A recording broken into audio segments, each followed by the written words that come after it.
AM. Come on, A.R. Shaw. It is that moment. It's that time. Romeo International still on his international world tour. And of course, this is Rolling Out AM. Wake up call. Wake up, wake up, wake up, wake up. This is what we do today. Bring all the great new information to you. You see, here it is, Rolling Out, coming to you. This is the place to be. Rolling Out AM.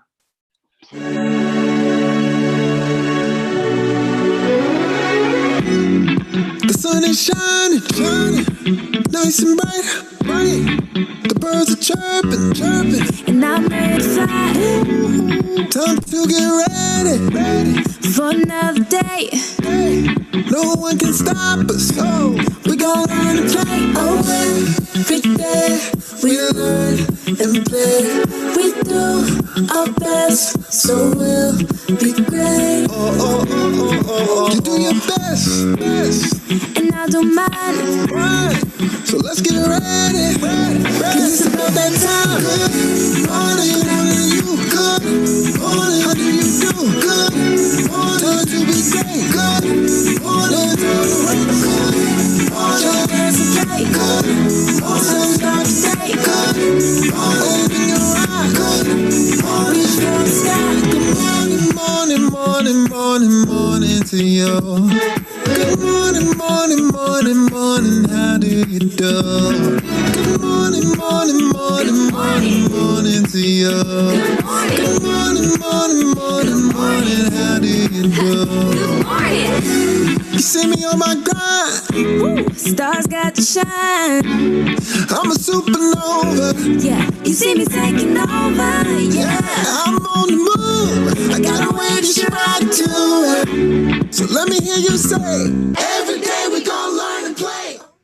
Oh, wait. Hey, it is your day. It is your time. This is your space. It is Rolling Out AM. So taking place today, a wake-up call for all you so you understand where life is today. This is A.R. Shaw and Romeo International 2. We are the wake-up call coming directly to you.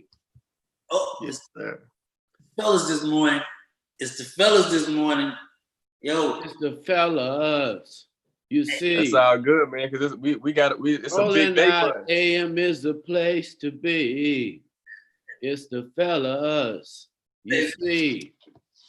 Rolling Out AM is the place to be. What you saying, AR? We gotta get Munson in the studio, man. We gotta get him back in the studio. I got a studio. I'm in my studio, bro. Romeo was bringing me my board. Romeo was bringing me my mixer because it's in the board. Romeo was bringing me my shoes.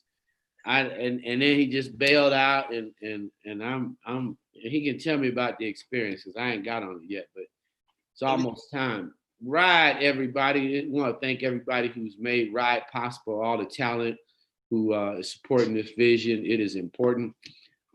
Definitely, if you follow we did do a gift to all those who follow our cover star, Pretty V. She has some tickets out there, so if you want to figure it out, we put a few out. I'm sure today we'll put out a code just for everybody who's watching Rolling Out AM. We'll put out a code so that you can attend. It is all love, everybody. It's a celebration of our intelligence, a celebration of excellence. So, Rolling Out AM. Yeah, we're going to have a great time. Plus, I think I'm going to change my name, team. It's going to be Romeo L International. You might as well call me Surfboard Romeo. Now I'm surfing now. I'm surfing now. Hey, man. Yeah, you can skateboard when you get back, bro. You can just move it to the skateboard when you get back. Water seems a little bit harder. No, the sharks, I don't know. I don't know if I'm up for all that. But everybody got it, everybody like they pleasure and everybody like their pain. So wherever you enjoy it, I'm with it. I just can't show those videos yet of me busting my ass. Can't show those videos yet. But I got y'all, man. You down there, what, another 30 days? No. just another couple, just another couple of weeks. Just you gotta enjoy the little things in life, people. We want you to enjoy. It's the little things, it's the little thing. You see this he preaching now, he got that. The little things. Matter of fact, Hey, you have to trust in him. Trust in him. In order to enjoy the little things in life. See? Trust in him. I set that whole thing up. Wow. Rolling Out Music presents Trust in Him. A 1, a 2, a 1, 2, 3, Jesus!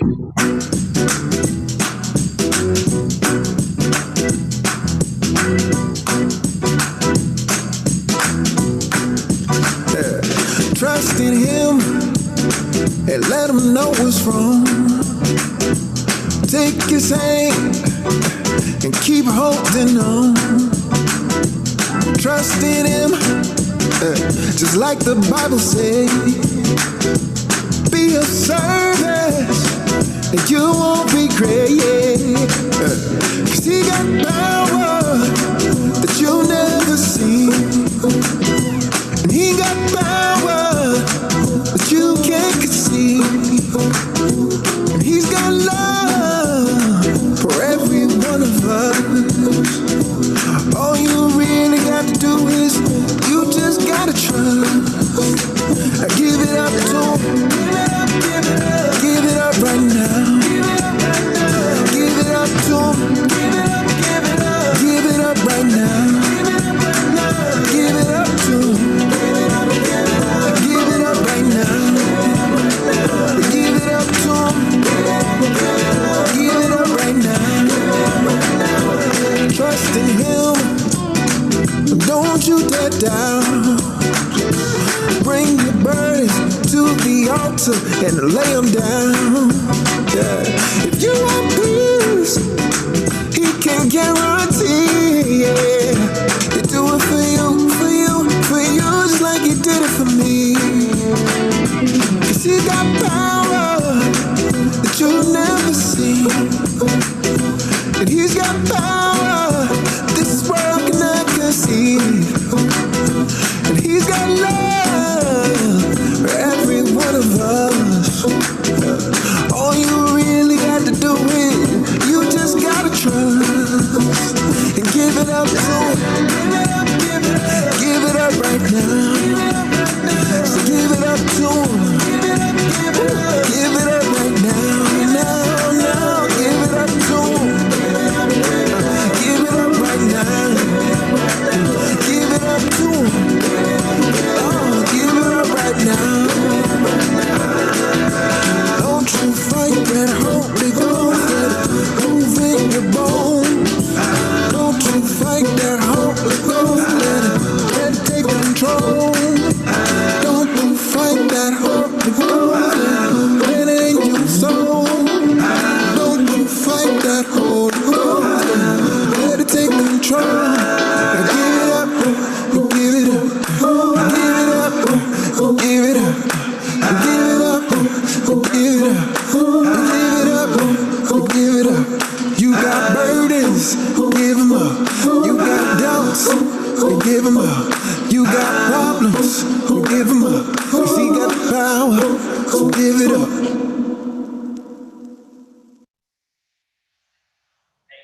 Hey. Trust in him, man. Rolling out AM morning, man. Wake up. Wake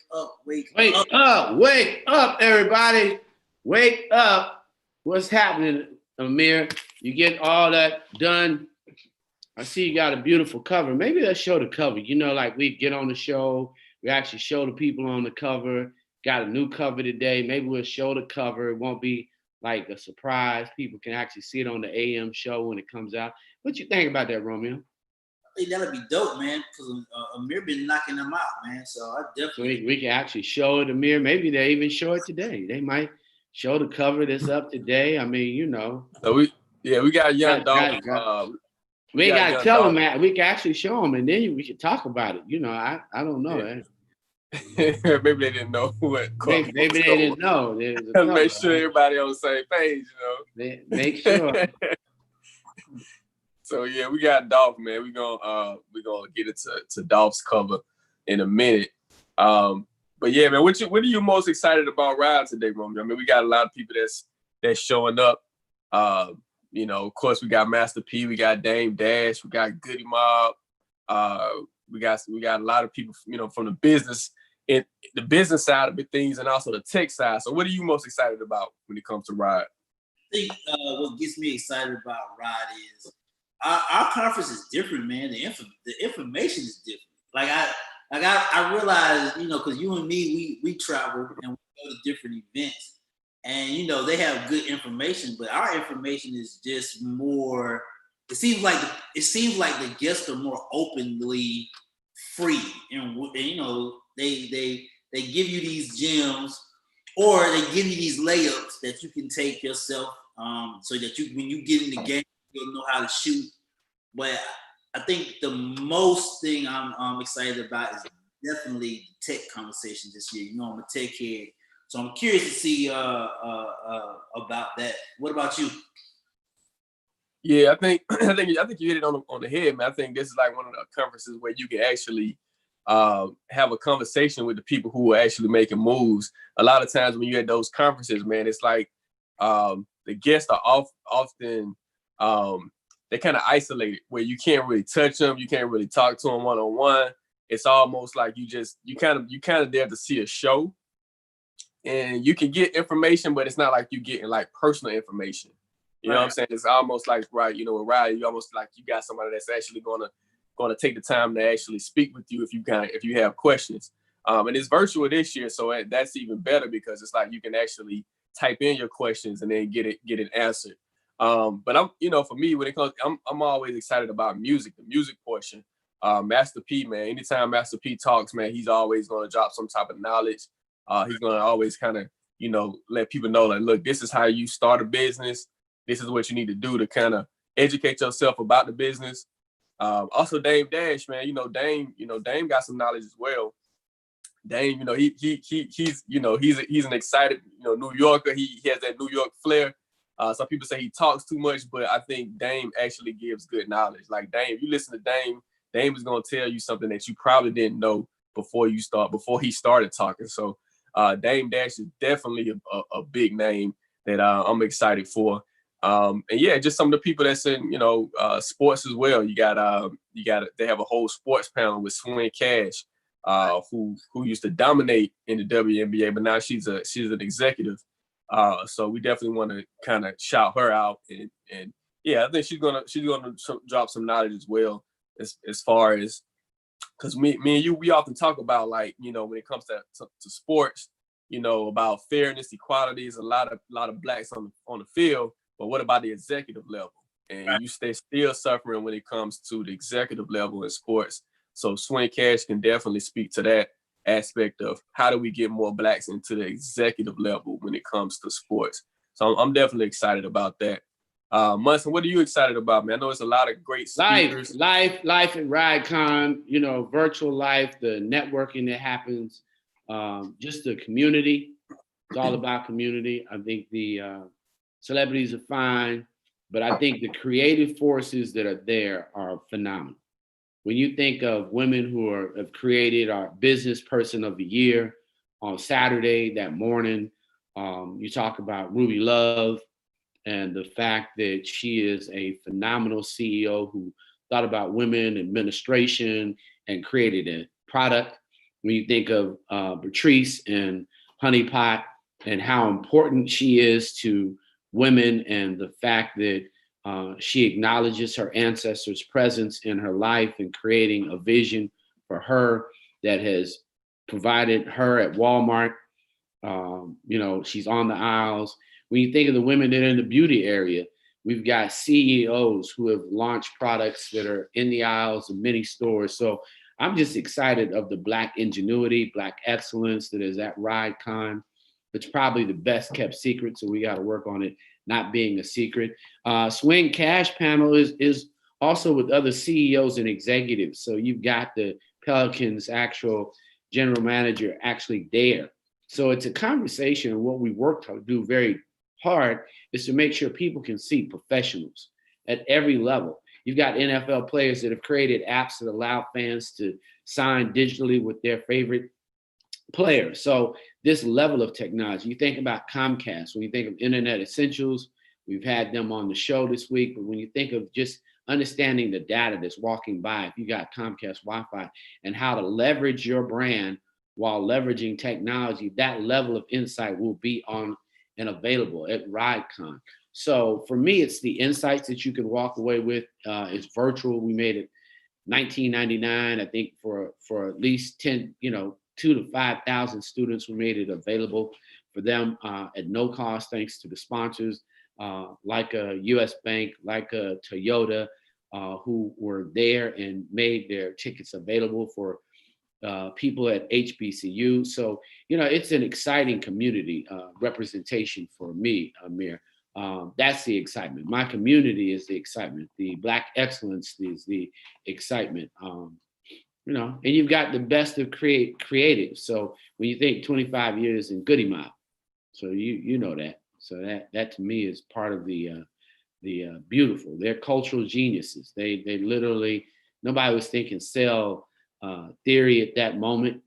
And all of a sudden now everybody's like, oh, okay, that made sense. That's what you were talking about then. And now here it is, live in color. That's what's up. So we're gonna have, and what time does that kick off today? What time does Ride kick off today? Well, it kicked off now. I wanted to stream us through hopping, but Detroit was we're gonna work on it though, because we got another conference happening. Got 2 conferences before the end of the year. So we got Peace and Purpose, which happens December 4th, 5th, and 6th. So that'll be great. So go to blackbookstore.com. If you need to get a RideCon ticket, you can just buy it right there at blackbookstore.com. We will be talking about the best top 10 book picks of the week over the next half hour, right after James Bronner that comes on, one of our guests. So the largest hair conference, largest Black conference in the country is the Bronner Brother Hair Show. He'll be on the show. So that's exciting. And definitely want to start off. I definitely want to start off. I want to send my prayers out to Louisville, Kentucky. Yesterday was I was watching socially how the trending kept building and building and building, and it just exploded. You got rolling out.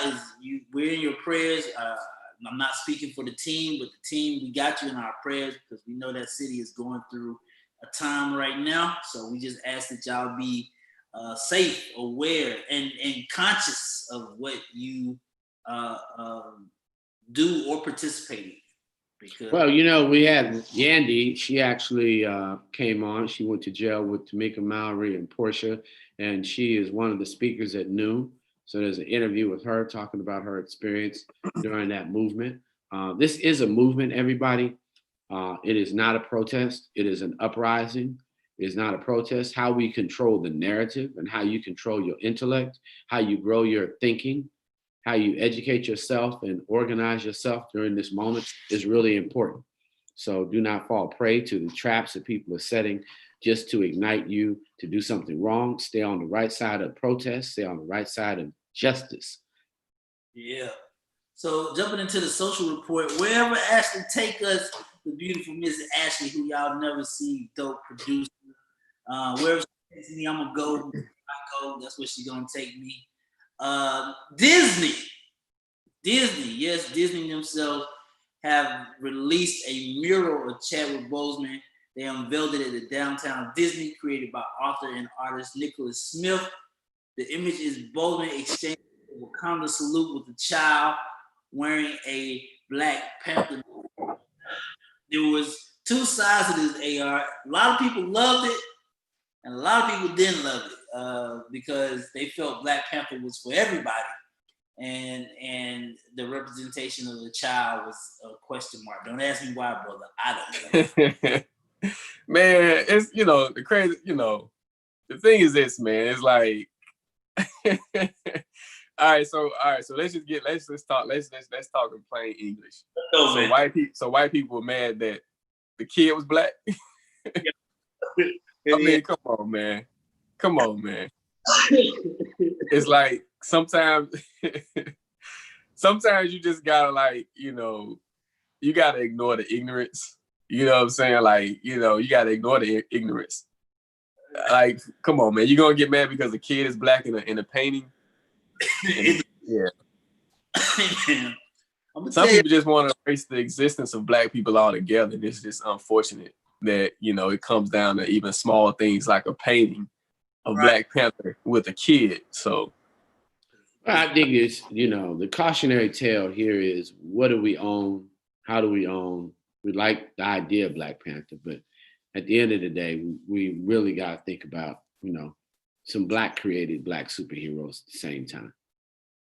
Really key for us to think about, you know, because P was not happy with Chadwick's piece of the pie when we spoke to him. He really talked about how Chadwick really wasn't paid well, and that's how he expressed it as it relates to his slice of the pie.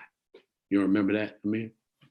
Well, yeah, I guess the world will see him, you know, during Ride. You know, P comes on Ride. He's gonna have actually, we're giving him the Legacy Titan Award on Saturday evening. So definitely come back, you know, come to Ride. If you on Ride, check us out Saturday evening. Master P will be speaking. He will be accepting his award. Just in the past, you know, just speaking with P, he's always been a proponent of Black ownership. And if you're giving your talent in any type of way, you want to make sure that you're getting the majority of what you're putting out.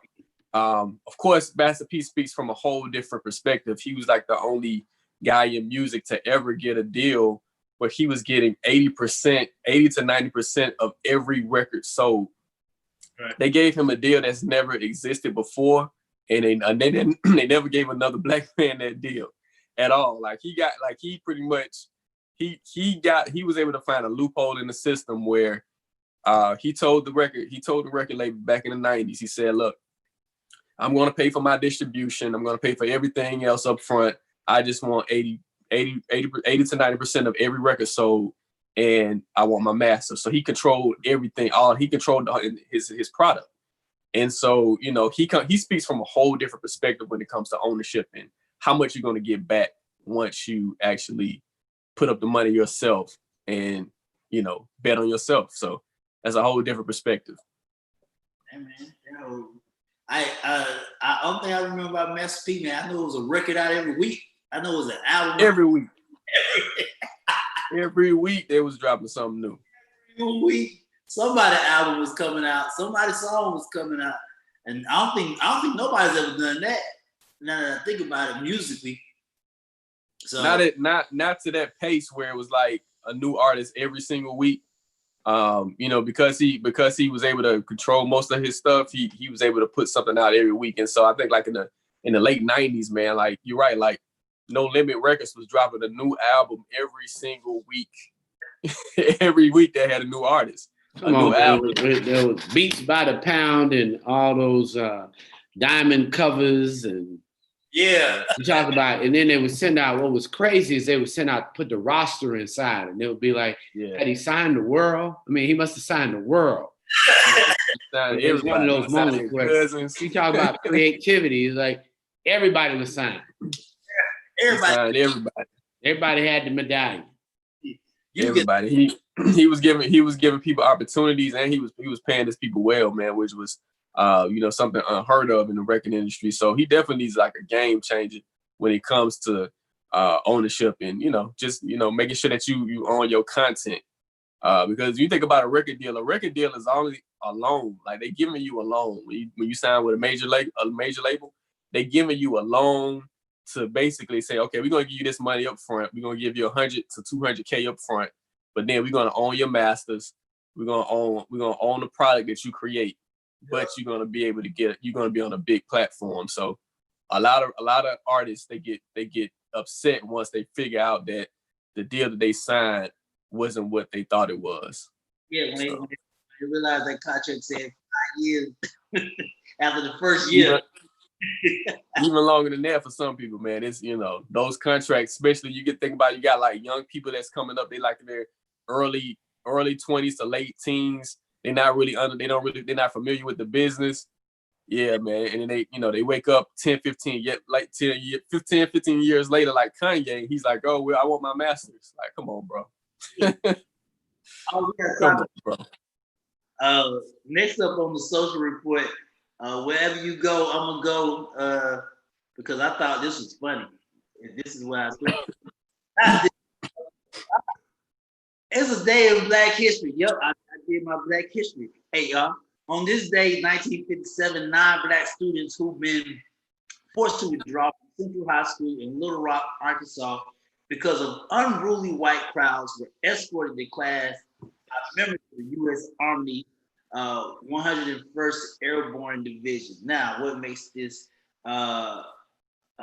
epic is these were our pioneers. These are the pioneers that you never hear about. These aren't the Martin Luther Kings. These aren't the Malcolm X's. These are the people who actually took the initiative and the courage to take the first steps in order for us to have some of the freedoms that we have today. And we need to recognize these people, and we need to appreciate what they've done and what they set forth. Fellas? Well, school integration was huge.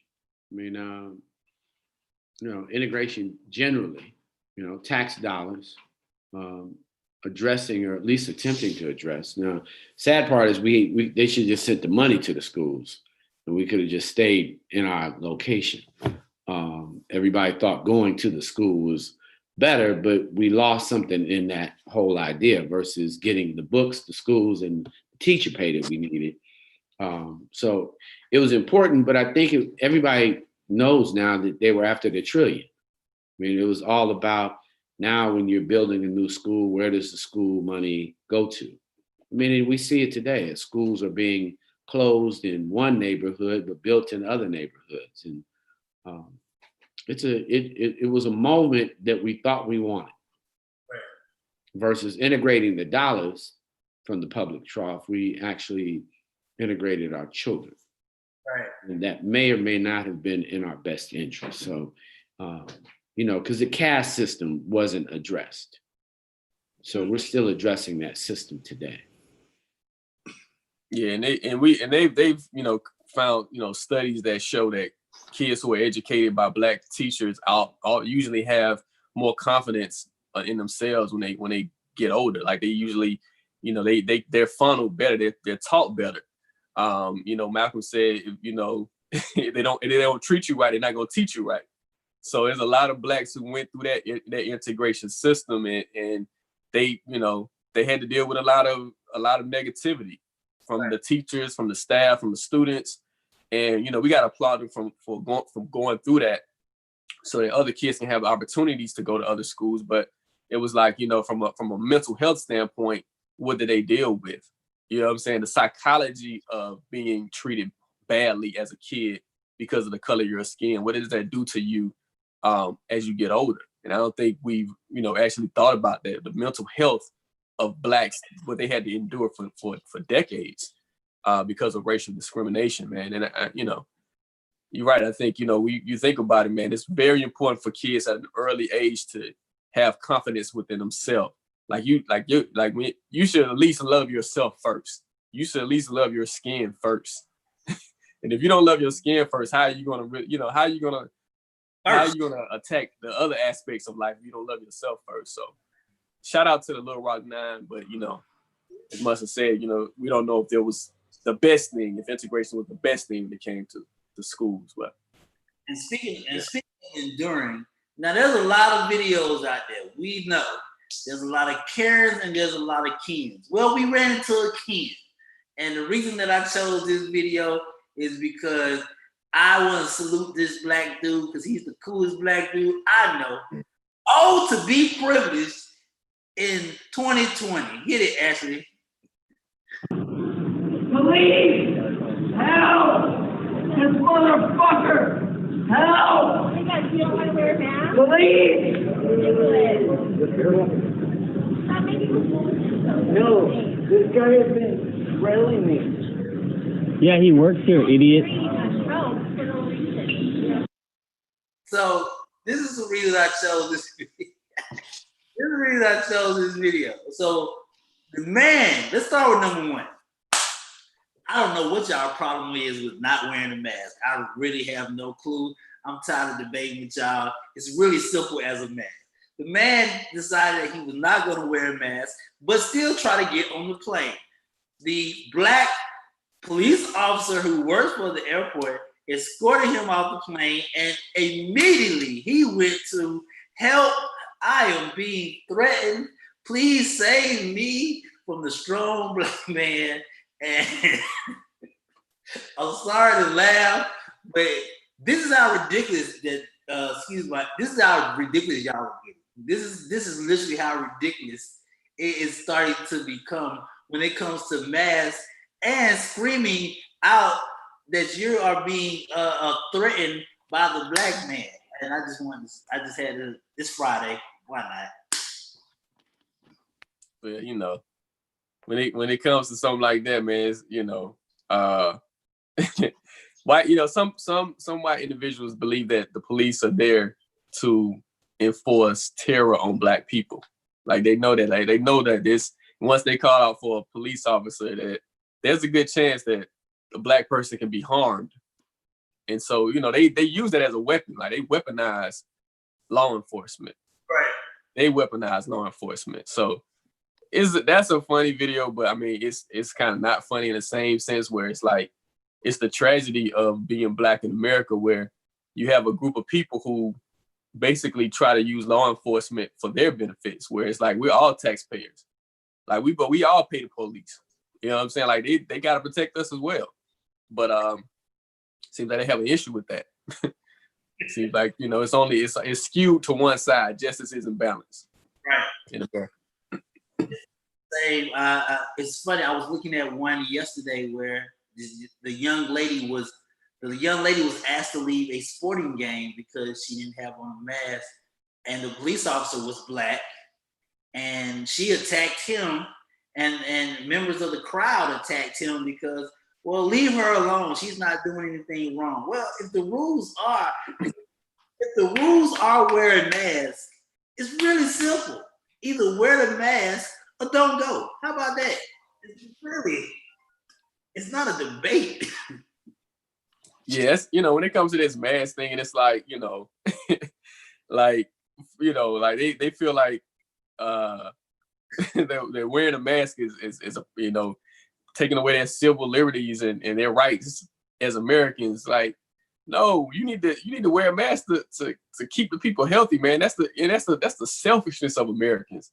Like, instead of helping this whole pandemic and helping us get through this thing, they want to make it about themselves and their civil liberties. No, we need to get through this pandemic, man. It's not about your civil liberties. It's not about you. It's about the nation. There's a reason why 200,000 people are dead in America. Woo. And we don't even have the highest population in the world, but we got the highest number of deaths in the world. 200,000 people are in the ground since February. Like, come on, man. And you can't wear a mask. You can't put a mask on. Yeah. Like, come on now. Well, you had to control the narrative. So the narrative is us against them. So that is a constant narrative. You wearing a mask is their pull on your rights.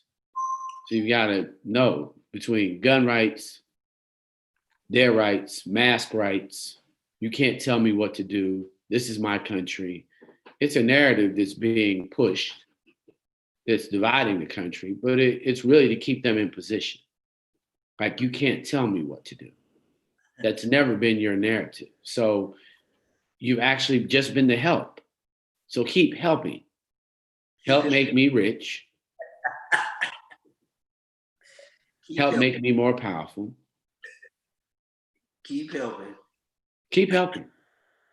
Don't you like being the help? Oh man. And then we'll let you, you know, do certain things. But when you look at the book, the cast, it's incredible. We control your love. You know, before 1965, you couldn't marry, and you had to go to the Supreme Court just to marry interracially. So the controls that we think, we just don't understand, those controls in the caste system are huge. You know, we control your love. We control how you can love. We control how you can approach us. It controlled that for 350 years. Yeah, so we control your love. We control how you can actually, but we can actually make kids with you, and you become our property. Yep. That's why it's definitely important to vote. I think we won't be able to get rid of racism in them regardless of what president is in. You're not going to get rid of racism, but at least racism won't be implemented from a legal standpoint. I think with this current administration, they're definitely wanting to put racism, make racism legal again. Like, you know, some of the laws that they're talking about, discrimination when it comes to the housing market, and where you can and can't buy a home. When you have the Agent Orange, the commander in chief, say that he's going to protect white home buyers from black residents, that's bigger than a dog whistle. That's a bullhorn saying, I'm going to make sure that black people don't move into your neighborhoods, which can disenfranchise blacks, because now you don't have an opportunity to get a home in a community that has high value. So it discriminates and cuts you off from economic empowerment. And so that's the thing. That's why we say, you know, you got to. It's bigger than just what you see. We don't want racism to be legal. And this administration, if they get 4 more years, they're going to do whatever they can to make sure that racism is a part of their agenda legally. And that's what you don't want. So get out and vote. Vote early. Don't let them steal your votes. Get your booty to the poll. Man, I'm not playing with y'all, man. I'm sticking to that. I got my people. To the poll. Got my people in order, Milk. They ready to march. Okay, let's go. I'm with that, man. I'm with that. However you, whatever message works, definitely get your booty to the poll, man. Definitely. Oh man, what you got, man? What you got this AM? Let's get to it. Charles Barkley, man. Charles Barkley. So I'm not sure if you got a chance to watch the game last night, but I definitely got a chance to watch the game. And according to the good guys at Inside the NBA, they spoke about the Breonna Taylor situation. And Kenny Smith gave some good points. Kenny Smith usually gives good points, but this is what Charles Barkley had to say. It's bad the young lady lost her life, but you know, we do have to take into account that her boyfriend did shoot at the cops and shot a cop. So like I say, even though I'm really sorry she lost her life, I don't think that we can just say we can put this in the same situation with George Floyd and Ahmaud Arbery. I just don't believe that. Just bad the young lady lost her life. Yeah. So Charles Barkley, basically, he's justifying the killing of Breonna Taylor, man. And I think it's dangerous, because my thing is this: if you really don't know what you're talking about, don't say anything at all. And Barkley just doesn't know. He just isn't informed on the intricacies of this case, because he doesn't know. Because if he knew what he was talking about, he would never have said that. If he knew that these cops would basically, all the stuff that they did was illegal. Like a lot of stuff that they should just be in jail for the illegal activities that they did be involved in the case, from the search warrant, the no-knock thing, even how they sent an ambulance away. Like there's so many discrepancies in this whole case that, you know, if you really understood this case, you would never say that the police were justified in their actions. So my thing is this: if you don't really understand what you're talking about, Charles Barkley, Shaquille O'Neal, please don't say anything unless you are informed on this case. Inform yourself. Just take 15 minutes to read the case, read the entire case, and you will understand that the police were not justified in shooting Breonna Taylor. So here's the shaky part, right? Because you know me and you, we NBA, we watching the playoffs. Before he had made the statement that players should not. In their post game interviews, he said instead of players just saying Black Lives Matter, they should answer the basketball questions and then explain to people why Black Lives Matter, instead of just saying Breonna Taylor or George Floyd and walking away. I knew there was a problem right right then and there, I knew there was a problem. I do think it's information based, but on top of that, I think it's a checkpoint system. I was watching. I was wondering why, like Kenny or Ernie didn't like, hey. Yeah, that's right. You're right. I think Kenny is definitely taking a stand. I think people know who he is. You know, everything's going to define your moment. These are defining moments for people's character. Everybody can see where you are on the uprising. Everybody sees the side that you're turning on. We've had it. I mean, people don't remember, but people remember what he said. People are not going to forget what he said, you know, and how he said it, and how injurious what he said. So, you know, history will not write that as a great comment. Right. And sometimes you don't want to have your job and just have to fight everybody to keep your job. So Kenny has already let everybody know where he stands. He's walked off and said he's with the players, he's with the movement. You know, ain't no need of checking something when you're a professional. That's not his job. He has producers that are allowing him to say that. Right. The issue is with the network. The issue is with the fact that they really didn't say anything to him, that they allow him to say things that are not true to the public. And then on top of that, because there's a game tonight, we'll see what happens tonight. We'll see if it gets cleared up tonight.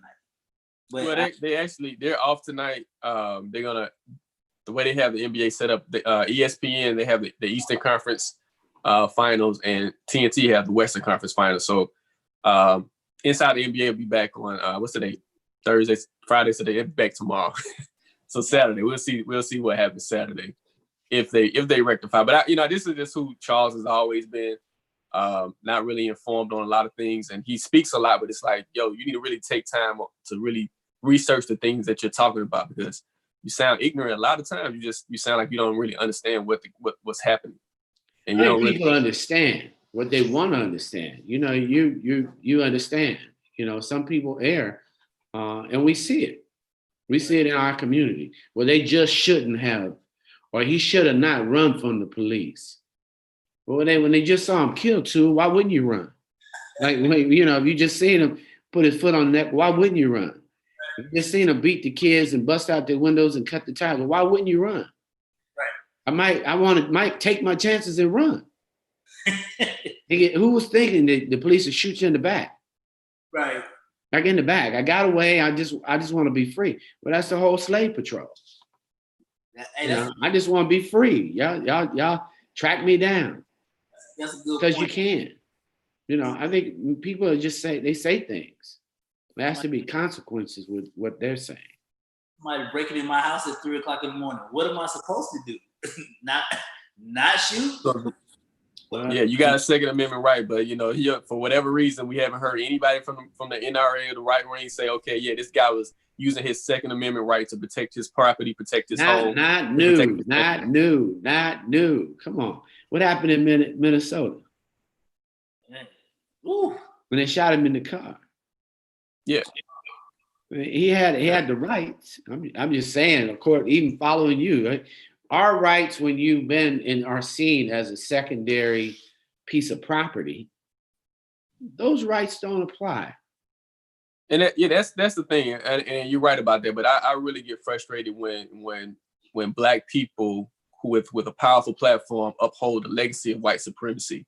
Like, we don't need Black people upholding the legacy of white supremacy, and it's like they get paid to uphold the legacy of white supremacy. And people like Charles Barkley, people like Daniel Cameron upholding the legacy of white supremacy. We just don't need them in our society upholding the legacy, making sure that other Black people don't get a chance to achieve and get fair rights. Call his name, Amir. Philando Castile. Philando Castile in Minneapolis. I knew it was. I was just sharing with you, following your thought that he had the same second right, but still got shot. Yeah. But when they're used to you being their property, they assume you don't have rights. Shout out to it. I got all my papers, sir. all right, but we're gonna shoot you anyway. Well, time out. What did I get the papers for then? Like, I'm confused. Well, COVID is affecting every business around the world. We want to acknowledge the Bronner Brothers show is now going to be virtual. We've got Mr. James Bronner coming on to let us know. Obviously, the Bronner family has been a part of Black culture, been a pioneer, their father and the sons, and obviously the legacy continues to be great. It is a phenomenal family. We want to say prayers up to that entire family, from mom to all the brothers that just came back from their trip, who were out there, but to the Bronners who, for so many, employ so many. I mean, when we think of Black entrepreneurs, I don't have to celebrate the Bronners as much as celebrate the fact that the Bronner brand means that we are being employed and empowered. Welcome to Rolling Out 8am, the wake up call, James Bronner. All right, thank you so much, my son. Good to be on with you again, my friend. Yes, sir. Friend and brother, shout outs to you. Welcome. We know that you do so much for the community, and it's important that we acknowledge that entrepreneurs employ. Yes, we employ over 300 people of color. So during this time, we haven't laid anybody off due to COVID. So we have been, trying to innovate and keep everybody with food on the table for the family. So that's definitely been one of our missions during this season. James, good people, man. James, really good people, man. Last time I attended Bronner Brothers, man, like, the man was busy. I don't know how he saw me. Hey, Romeo, like just that simple, just that simplicity of, Romeo, you good? Yeah, I'm good. All right, let me know if you need anything, man. Let me ask you this, man. You guys create the most comfortable atmosphere when you're at the convention. Like, tell me about, like, how do you go about doing that? Because a lot of places you go to and you feel like you're at work, but you made people in within the booths, within the people that are attending, it feels like a family affair. It really feels like a family affair. Tell me about that. All right. Well, first of all, I want to say that the way I treat you, I learned it from Munson. So he, that's the master over there. There is a Bronner way. That's right. There is a Bronner way. And before I get into our show, I want to congratulate you, Munson, on your Rise conference that's today and tomorrow. So I definitely got to check that out. Yeah, you got an awesome lineup of speakers there. So congratulations. I know what work it takes to put something on like that. Man, we're still learning. Fourth year, we're still learning. We got to learn to promote, but it's nothing like the Bronner way. You have to be in those shoes in order to really understand, what pressure it is, what stress. But you asked me about how do we create that atmosphere. I would say it starts from our internal culture first. Because everything exudes out, even when our children go to school and stuff, and a lot of the teachers ask, how do you get them to behave? And it starts from what they see at home. So the same thing about the show. It starts from the culture we have in the company every day that the employees see and feel. So we looked at the show almost like a beauty family reunion. So that's why it has that feel, because people are working in their shops all over the country all year long, and they go through issues that they think they're the only ones dealing with them. So we try to bring them together and they reconnect, haven't seen each other in 6 or 12 months, and they're able to talk about the challenges, the successes they've been having, and it creates that family feel. And especially when they're able to see and talk to us and, get advice from us, they hear about the Bronner brothers, but they don't think that when they come to the show, they're going to be able to take pictures and talk with us and, interview us and stuff. So I think it creates a family feel when they're able to put hands on us and really interact with us personally. Let's talk about the importance of, like, you know, having a stake in the hair industry, man. This is a $1 billion industry, multi-billion dollar industry, and we see a lot of times that when it comes to, you know, Black ownership, a lot of, you know, we don't see the Black beauty shops, we don't see the Black owners when it comes to a lot of product.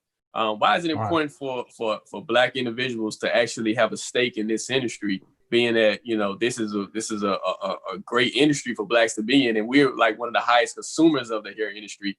You know, why is it important for you know, for individuals like you guys to maintain that ownership and also preach ownership as well?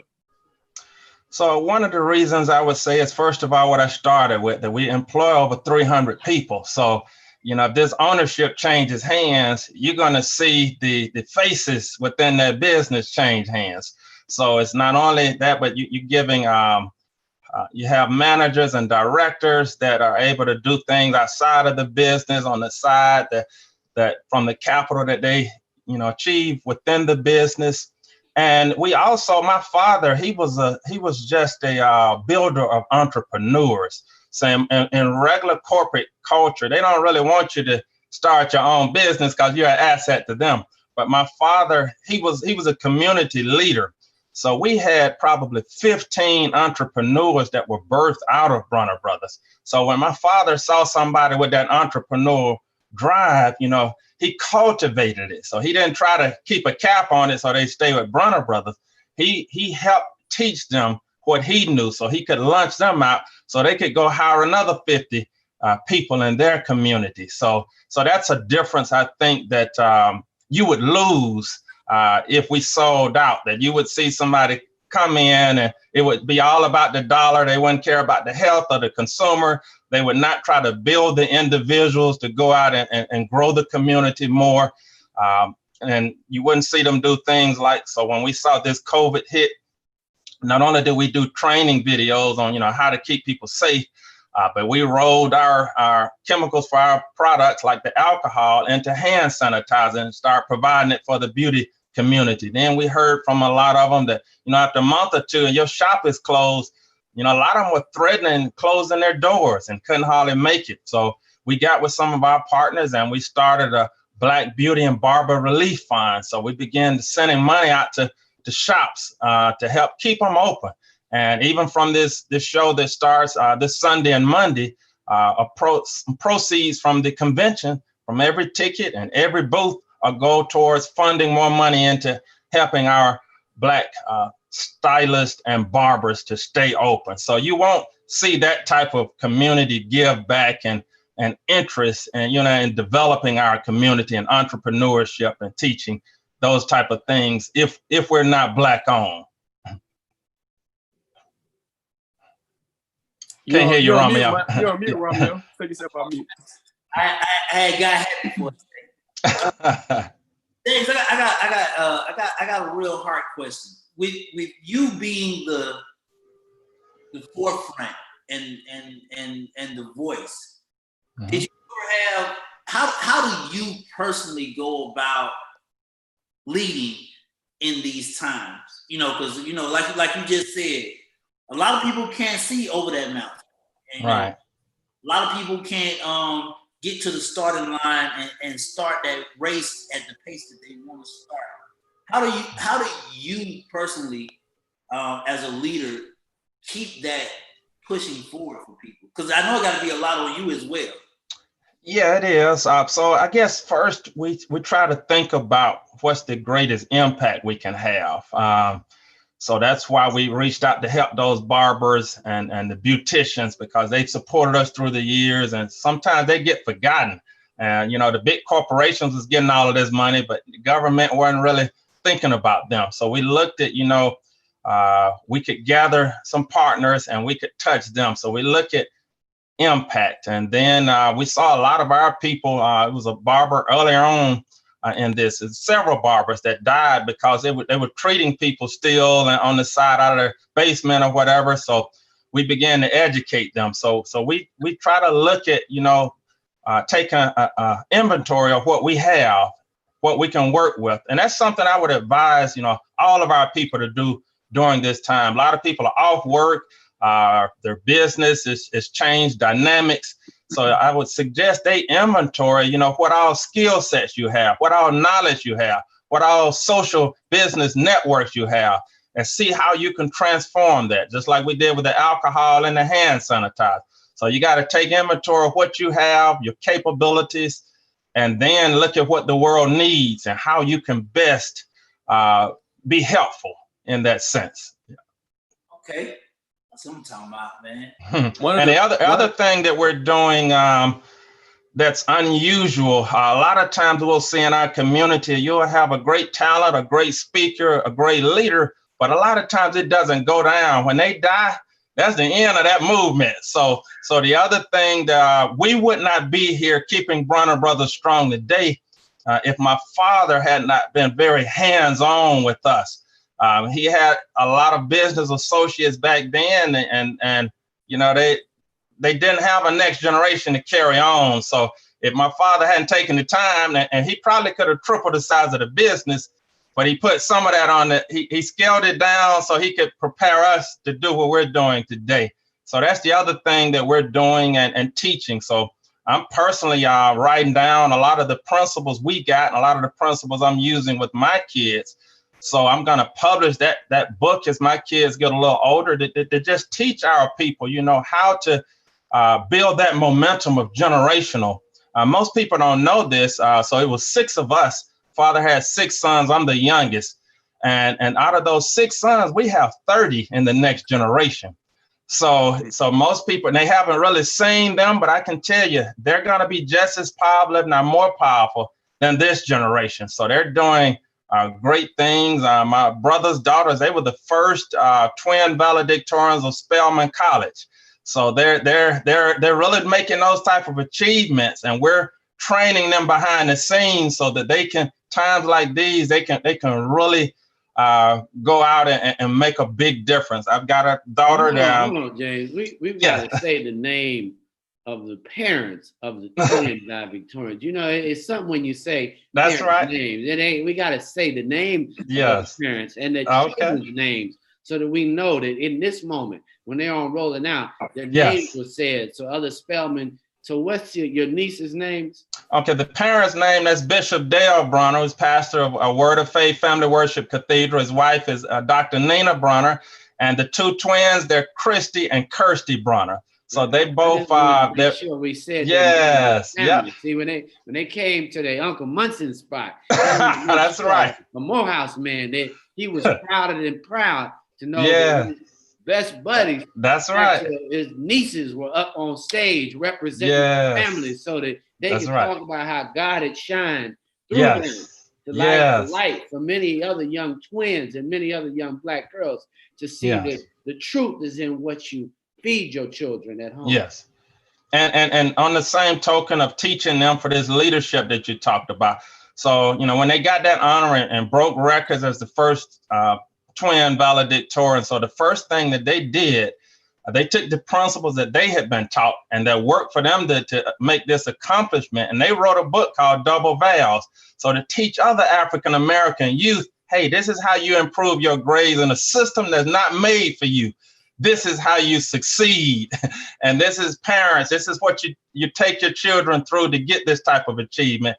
And understand that this not because we have money. They didn't have any tutors or special schools. They were homeschooled. So the mother, so they didn't have anything that was money related that caused this.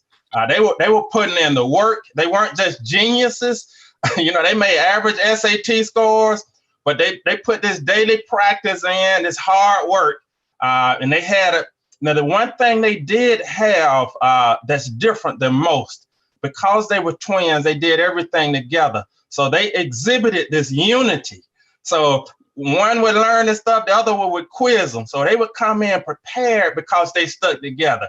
So and I think that's something we as a people can see, the power of unity. They didn't have exceptional intelligence. They didn't have exceptional tutors, but they had a unity and hard work. And when they stuck together, did what they were supposed to do every day, they got in the Guinness Book of doing something nobody else had done. Good job. Good job. And even I have a daughter. She was on there's an all African American team called the Harvard Diversity Project. So what they are, it's a group in Atlanta of debaters, and they went to this international tournament and won it for the third time in a row. And they beat Chinese, all the Europeans, Canadians. This is all inner city African Americans. My daughter was on that team and went to the semifinals. And they're teaching our kids to be great orators so they can speak out in times like this. And, when they get on TV, they can talk intelligently and make points for our community. So I want to shout out them too. So they've really done a great job with our next generation. Super. We want to thank you for coming on, James. You got to come back again. All right. Stranger. Big shout out to the family, all the entire Bronner family. Thank you so much. Thank you for all that you continue to give this community. Thank you. To be there and not sell out. Yeah. Stay Black and welcome everyone in our community, big, smalls, but it's a big double B over there with Bronner Brothers. Thank you so much. All right, and thank you, and all those in the beauty industry. So you can register at bronnerbrothers.com. The show is Sunday and Monday. This Sunday and Monday, the 27th and 28th. All right, see you there. Thank you. Thank you, Massa. Thank you. Anytime, James. Yeah, man. Rolling out AM. This is a wake-up call. Be sure if you are a barber, beautician, or just want to get into business that you consider going today to bronnerbrothers.com and check out and register for their conference. Hey, what we got? Oh, we got another. Then we got a new guest. We got another guest that's in waiting to come on. Okay. Rolling out, hey, getting ready for you to ride y'all out this morning, man. Oh. Hello.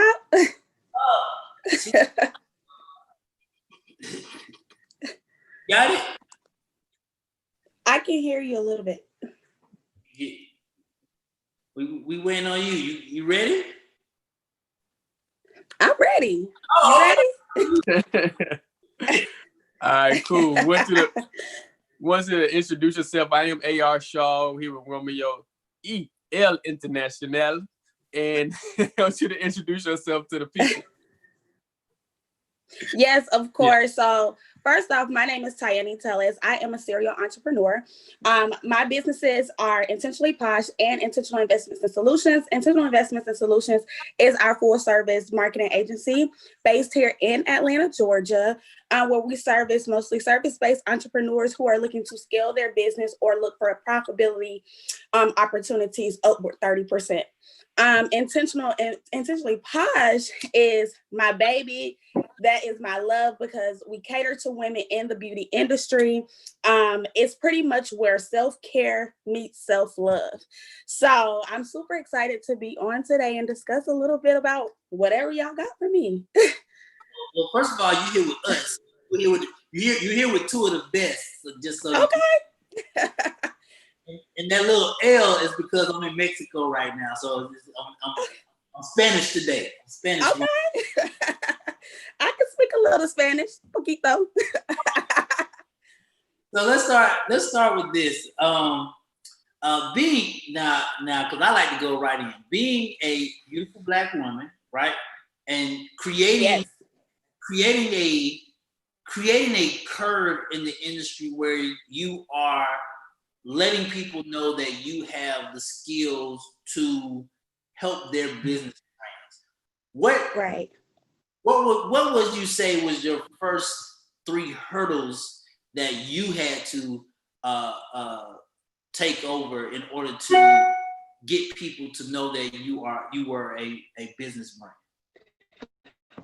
Sure, and thank you for asking that question. Early on, a little bit about my background. I came from the Hilton in sales and marketing. So fresh out of college, I immediately went into my job field, So I gained a lot of expertise and knowledge quickly in those 3 years, just because opportunity had presented itself. We didn't have a sales and marketing direct person that we had to go to. And the AGM was acting as, the AGM and the assistant general manager, and as well as the sales and marketing person for 2 properties. So it became very overwhelming for her. So she quickly learned, what my degree was and what I was trying to do. And she just kind of threw me in there. It was like, listen, this is what you want to do. Are you sure? I will extend over, talk to the property manager, let him know, and we can train you on. So within those 3 years, I developed and acquired a lot of skills very quickly, especially fresh out of college. So which means that I was fairly young. To answer your questions, 3 hurdles I would say is, creating that authority in your industry, especially with so much competitive, not as much competitive advantages. And, people always used to ask me early on when I was speaking, like, how old are you? And it's like, that does not matter, professional, but letting people know, like, yes, I'm young, but I still have the same skills as the next person, or anybody who did develop skills outside of college where you did, learn for yourself and you were understanding and learning about that, that other people just didn't know. So for you versus, how can you help me grow, or how can I scale my business type thing. And then thirdly, it was just like being confident. And I think that all goes back around to, like I said, the age thing, fresh out of college, trying to find your place, and just saying, okay, you have the skills, you have it on paper, you're certified in a lot of areas, from the hospitality industry, from sales and marketing, you've gotten this degree where you've acquired and had opportunity to go into a corporate business fresh out of college. So it was just a lot. I would say those were like the 3 biggest hurdles for myself. But I think the biggest one would probably be, finding that authority and being that authority in your industry with, the competition up ahead. Okay. You had a little lag going on. I want to make sure that the connection is still there. You kind of pausing and stopping a little bit. Can you hear me? Yeah, we can hear you. We can hear you now. Okay. What advice do you have to young women that's entering the field? Because when it comes to business, there seems like you guys can kind of face issues that men maybe don't face on a day-to-day basis. So what should all young women know when they're starting a business? Know who you are, because if you don't know who you are early on, this industry, this world will tell you who you are. And what I found is the reason I created Intentionally Posh, the platform, was because I've seen a lot of women who came to me and they wanted assistance with their business. And I'm speaking on women a lot because that's mostly who I work with. However, they come to me and they're unclear and unsure about what they want to do or how to pivot in their business or when is the appropriate time to scale. And especially being that, our culture teaches us a lot of masculine traits when it comes to being in business. So women can't really show their emotions, or they're not supposed to show their emotions, or, forward thinking. If you're not moving forward, then are you really moving the needle? So Intentionally Posh was that platform that was created to help us bring back that femininity into business instead of using our masculinity all the time.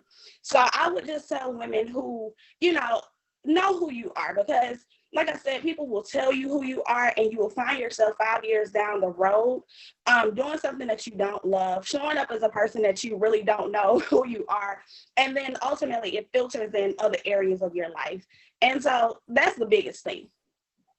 Man, all this, it's me and Amir talk about this all the time, supporting our Black women, making our Black women stronger. Not saying that they're weak. Right, of course.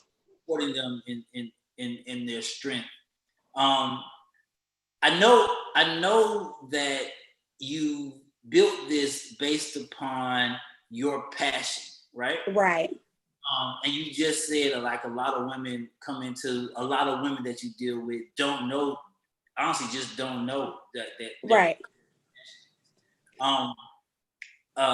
Piggybacking on what AR just said, are there specifics Are there targets that people should look for in building their brand? Because when I heard international posh, like I'm thinking extravagant, bougie, we still like all that. strawberries, like I'm thinking like across the board. But like he said, for those women, what is that specific? What is that one thing? Okay, so when you say specific in terms of when someone approaches you and says, "Hey, I have a business," what are you specifically looking for them to say in order for you to be like, "I can help"? Okay, I got you. So with that being said, when somebody approaches me, my biggest thing is I ask you your why. Because like I said, early on, if you really don't, what I find is, and not to say that people don't know what they're doing or what they want to do, but some people are thrown into, industries. Oh, I'm gonna build a hair, start a hair company or open up a hair salon because my mom did hair, or I'm gonna do this because this person did this, or I see a lot of money being made in this industry. And it's like, okay, that's fine. I'm with you. It's a lot of things I love, but am I in love with it enough to see this through 10 years from now? So my biggest thing, when I'm working with somebody, number one, I have to know, like, you have to have a game plan for me. I'm not going to sit up here in front like I'm gonna just take on anybody. There is a certain type of client, ideal client that I have in mind, because I have to know that the time that I'm investing in you, you're willing to invest in yourself. So you have to have the game plan. Like, I want to see that you have thought this thing through, not it was just an idea, not it was just still a little bubble, it was your big why. Like, that's basic level thinking for me. When somebody comes to me and say, hey, I have a game plan, I just don't know how to move from point A to point B, or I'm stuck in point B. I've grown my business to point B, but I don't know how to pivot to point C to where I can see a bigger profit than I did last year. And when you show me those type of things, then I'm all in, because it's like, at least you've thought about your game plan. It's almost like football, and I don't know much about football, okay? So if I say something wrong, but it's almost like football. The players don't come to the coach with the game plan. He comes to. No, I was gonna say before you get out here, I think you hit it on the head. You said something real key. A lot of people, it's just us being honest. A lot of people don't know. It's I want to do this because of so and so, or yeah. Because my mama so and so, but like you said, what's your passion? What's your goal? How can people stay connected to you? Yes. So I am everywhere. I'm on LinkedIn. I'm on Facebook. I'm on Instagram. If you follow me on LinkedIn, Instagram, and Facebook, it's my first name, last name, Tayani Tellis, TAYANITELLIS. If you follow me on Instagram, it's same thing, Tayani Samira, at Intentionally Posh and at Intentional Investments. Okay. Well, I thank you for coming on Intentional, because Romeo L International. Yes. I appreciate you coming on. I definitely love the work that you're doing and building. Thank you so much. So, hey, thank you. Is she coming to ride, Romeo? I didn't know if she coming to the conference. Did she sign up for the conference? She on my platform. Did she sign up for the conference? I don't think you sign up for the conference. I want to see her name signed up for the conference. So that's my love. Have her shared on the conference. Let's get it. Then I know how much she loves us. All right. Okay. Congratulations. Thank you so much. Enjoy yourself. Thank you. You too. Have a great day. Hey man, Romeo International, AR Shar rolling out AM to hit your call. It is Friday. It's Friday. It's the end of the week. Not just joking. We just. It is Friday, man. It is Friday, man. But we're gonna pivot a little bit, man. We have actually an interesting guest, man. This next woman, she's created this podcast, and it's almost like it's kind of like and she can tell us a little bit more about it, but it's called White Privilege. And she's gonna talk about, I guess, passing and what happens when you're Black and you can pass in other areas. Hey. Hey, how you doing? We're good. So I'm A.R. Shaw here with Romeo L. International. And I want you to introduce yourself to the people. Hi, I'm Natasha Lewin. I'm the creator of White Privilege Radio Play. I am a Black and Jewish woman. I have experienced white privilege firsthand because I am white passing. But my parents have raised us to be very proud Black Jews. My father's a Holocaust survivor, and my mother is, well, my great-grandfather ×5 was the founder of Lyle Station, which is one of the first free slave settlements in America. So my mom's one of the few female Black farmers in America. And so they raised us to not take our, our race, our religion, our ethnicity, our background in vain. And I remember when I was young and I had my first real interaction with racism, a little girl when I was in kindergarten, Cabbage Patch Kids were the rage back then. I'm dating myself, I'm aging myself a little bit there, but it's fine, Black don't crack. So she had a Black Cabbage Patch Kid, and she was a little white girl, and she was crying. She was underneath the slide. And I was like, "Why are you crying?" And she said they were calling my Cabbage Patch Kid chocolate donut, and I didn't understand. I didn't understand the term. And she said, because the skin is Black. And I went home and talked to my parents about it, and they said, well, there's prejudice against skin color in this country and everywhere, but in this country, and something you're going to come across and something you're going to hear. And when something like that happens, it's up to you to stand up and say, that's not right. And you can't talk about other people like that. And you stand up, and you don't have to say, this is who I am and give them your whole story. You have to correct people and tell them that's wrong. And I remember being in the bathtub that night, and it's such a visceral experience of touching my own skin and just not understanding how this, an organ can create so much strife, so much hate, so much malice. And then a religion, in the Bible, Jews are God's, chosen people, and why there's so much hate towards the Jews. So when my dad's family escaped Nazi occupied France and then came to America, they weren't welcome here either. So where are you supposed to go? So like my mom always says, every street in America is a Black street because it had been built by Black hands, by, Dad is an immigrant. There are more immigrants in this country. Black people they never had to be naturalized. So Black people are the original, besides Native American people here. So I was just raised with having a lot of belief and dignity and power within my own culture. And so I had to write about it. I had to create something that said, look, you have there's white privilege. If you're blessed with it, if you have something that gives you any kind of favor, advantage, it's up to you to use that favor and advantage to say something, to correct the wrongs that are going on in the world. And man, there are so many wrongs. So it's just right on time right now. The story, it's a personal story, but it's also based on the book of Esther in the Bible, about Queen Esther, who was a Jewish queen, and her cousin Mordecai had offended her husband, who was the king's right-hand man, and then he wanted to eradicate all the Jews, and he went to his cousin and said, you have to stand up.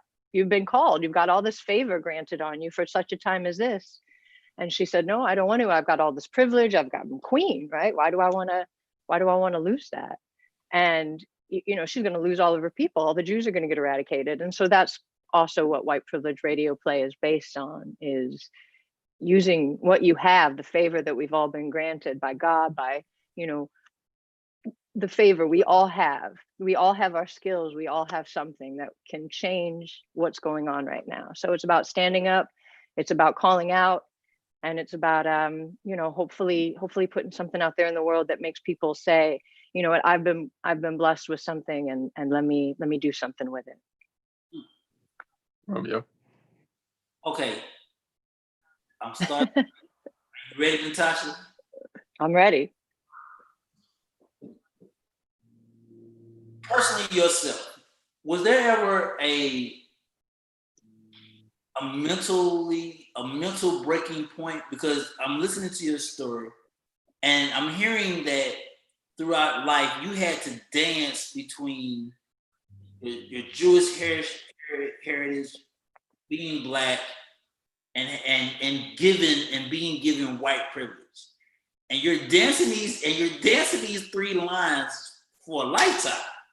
Like, was there ever a point where you were confusion kicked in, or doubt kicked in, or a question of, well, really, who am I kicked in? Yeah, I'm still going through it. I sometimes God tells you to go to therapy, and I love therapy. I think it's something that can really help at certain times. And I had this really smart therapist, because I struggle with, am I Black enough? Am I Jewish enough? I struggle with all that chatter. Am I this enough? Am I that enough? No. Yes. And I had a therapist who told me and said, your story being light skinned, my mom's also light, but her and my uncle, they were the first to integrate their elementary school. And so, her experiences of being light in Jim Crow South, in Indiana, are pretty incredible. And so, that struggle, that pain, that everything is in my bloodline, that all the way back to, like I said, my great grandfather times 5. So that stuff doesn't go away. You have to just kind of navigate through it as opposed to around it. And so my therapist told me, my story is every bit as much of the Black experience as any other story. It's just different. It just looks different, but it doesn't take away from being Black. And that's the thing that I think a lot of people try to talk at me and tell me, oh, well, your dad's Jewish, so you're technically not Jewish, because it goes, well, you know what, Hitler would have put me on the same train. So I don't want to hear it. And then, oh, well, you're not, you're technically not Black because, you're too light, or you're too this, or you're, whatever. And it's like, well, you know what, my family says different, who are free slaves. So yeah, I don't want to hear it. They were slaves and then they were freed. So that has definitely helped, but it's something I struggle with a lot, for sure. And I've had some experiences in life where I've felt a little scared because I've been around some people who were a little crazy and who did not like Jewish or Black people. And I've had to get out of those situations. I've had to run away. One time I literally had to run. And another time I've had to say, like, you guys are crazy. I'm out of here. Like, it's just ignorant. Other times I've had to say, I don't like that. I don't like what you're saying. I don't like the jokes. But I've never sat there and taken it, and that's hard, because, you get your adrenaline way up, you get a little frightened, you get a little sweaty, but it's worth it. I don't regret any of those moments. I don't regret any of those moments. So yeah, it's definitely something I struggle with still, but I'm still here, and I'm going to still keep speaking out as long as I'm here, and I'm going to do whatever I can do. And I have a little niece. My sister has a 5-year-old, my niece, and she looks very, very mixed. She's very mixed, and so we have a little Black girl. You know what I mean? And so that's something we have to start taking consideration of. My sister and I are light, and now we have a little mixed girl. So now we're starting to teach her. We're giving her the flashcards. This is who all the important Black figures in history that you need to know, that they're probably not going to teach you in school. So we're going to teach you now. So it's interesting how you navigate the world, but we see it with eyes wide open, eyes wide open. So I want to go to the trailer for a second, to White Privilege Pod, the trailer. Great.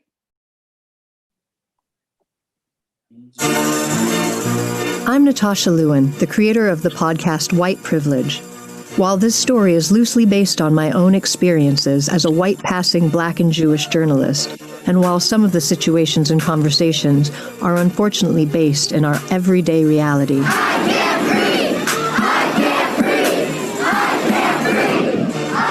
the show White Privilege is based on a story perhaps not so well known. In the Old Testament, Esther is a Jewish queen married to King Xerxes. Esther. Mordecai begs for his sister's help in freeing her people. Afraid to lose her position as queen, worried she'll create conflict with her husband, and greatly lacking the courage to stand up for her people, Esther refuses to help her brother or her fellow Jews. Granted with so much privilege, Esther is in danger of missing her divine assignment. White Privilege, the podcast, is also a story about divine assignment. Like biblical Esther, our modern-day Ashley Allen has been granted favor in the eyes of white America. You work for a white network for white people with white privilege? She's given the keys to a cushy, carefree world most races and religions will never have access to. As she slips further into the undertow of entitlement, Ashley is called to stand up and speak out against bigotry and hate, starting first with a career she worked so hard to build, and then with her own relationships and family. And what about your family? You're treating your own people like you're ashamed. You're passing as white. As Ashley is confronted with the choice of embracing her ambition or denying her people, will she realize the purpose of her position? Would you?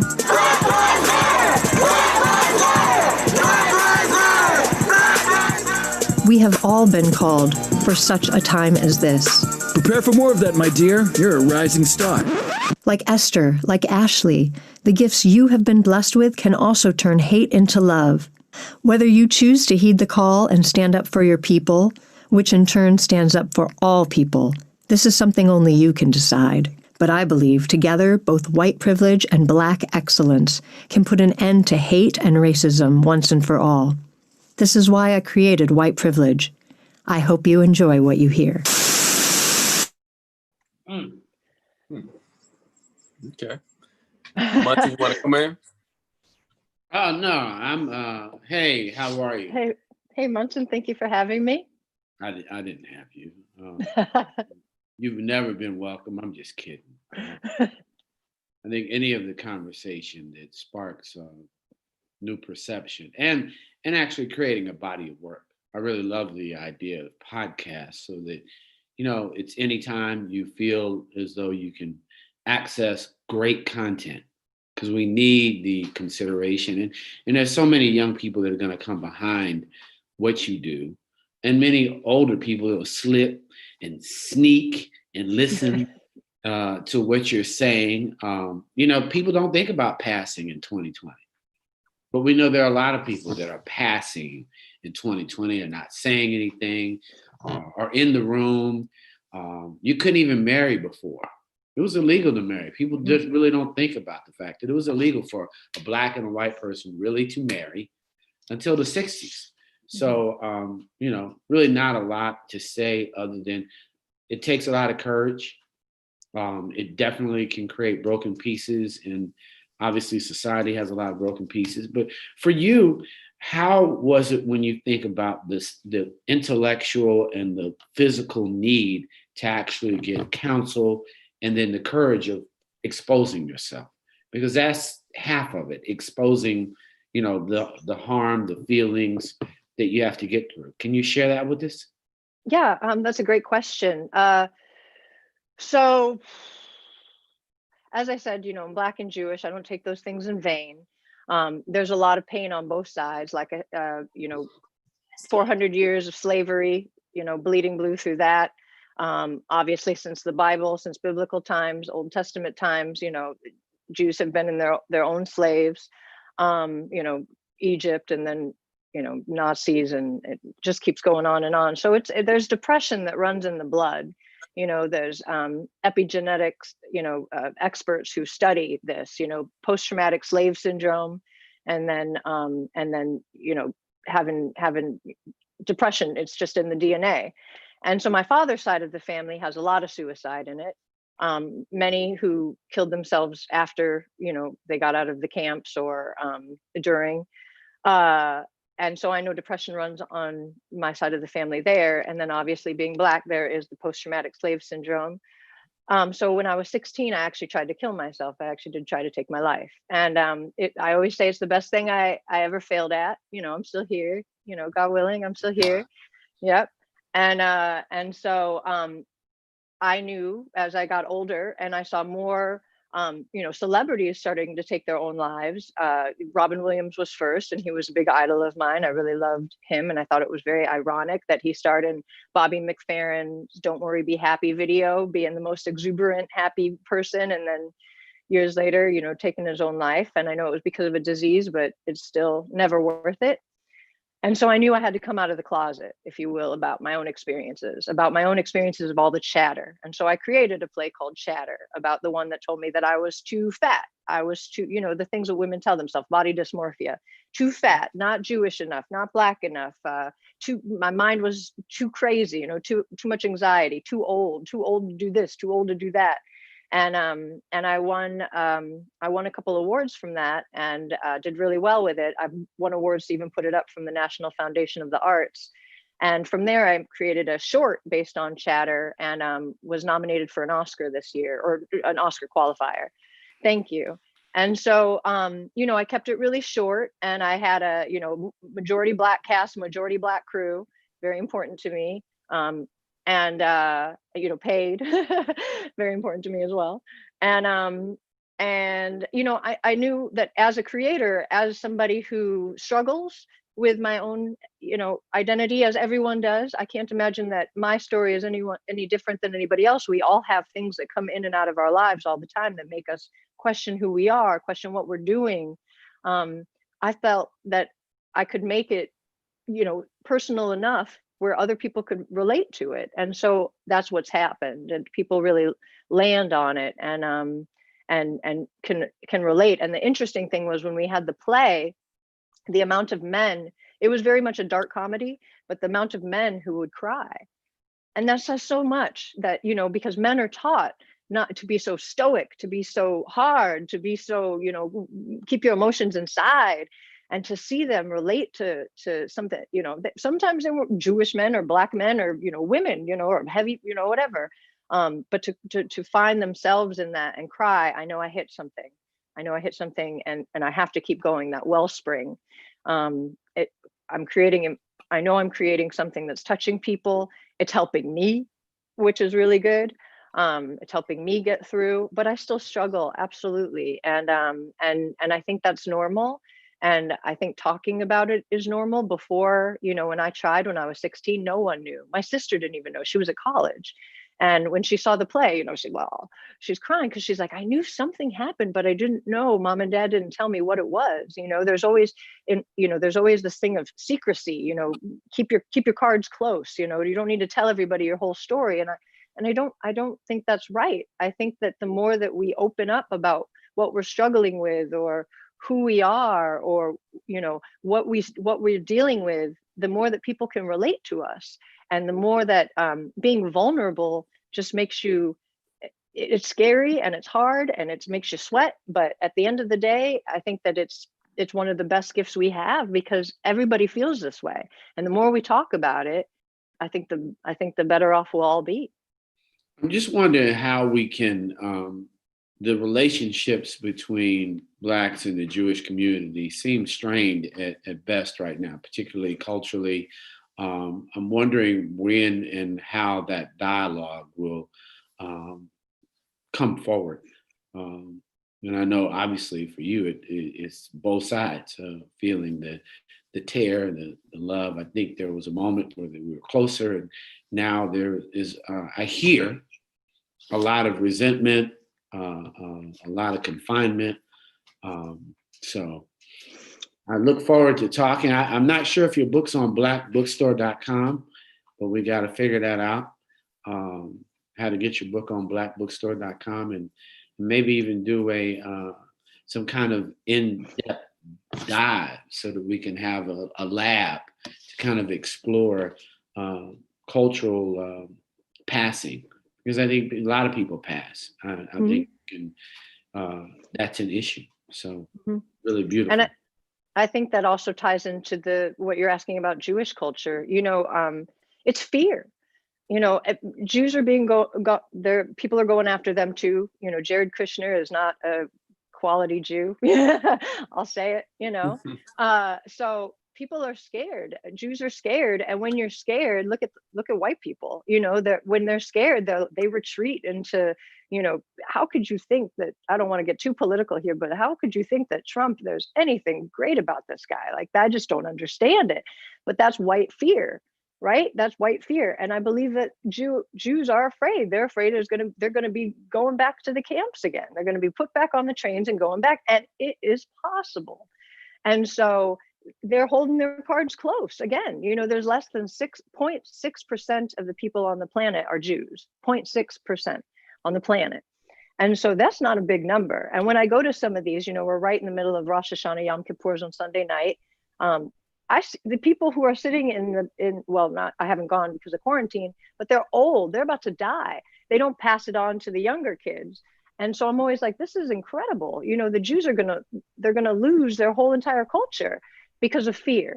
And so it's just a time of fear. And fear is definitely, yeah, man, I get it. Fear, it is a scary, scary, terrible, heartbreaking time.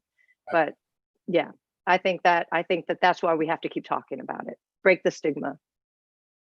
And create the new relationships. I think you've got to create new dialogue, to create new relationships, to reestablish trust, all of those things.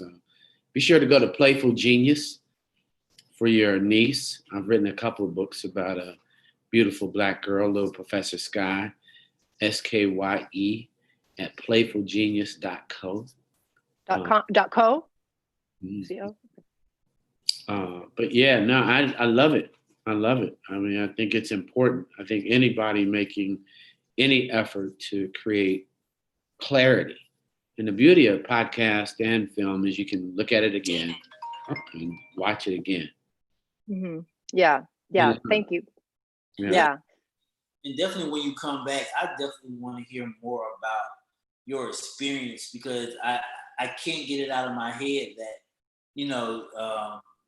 Black, Jew, passed as white. Like those, I would love to hear about those conversations, how people approach you and what conversation that they choose to approach you with. I think it's so dynamic. Yeah.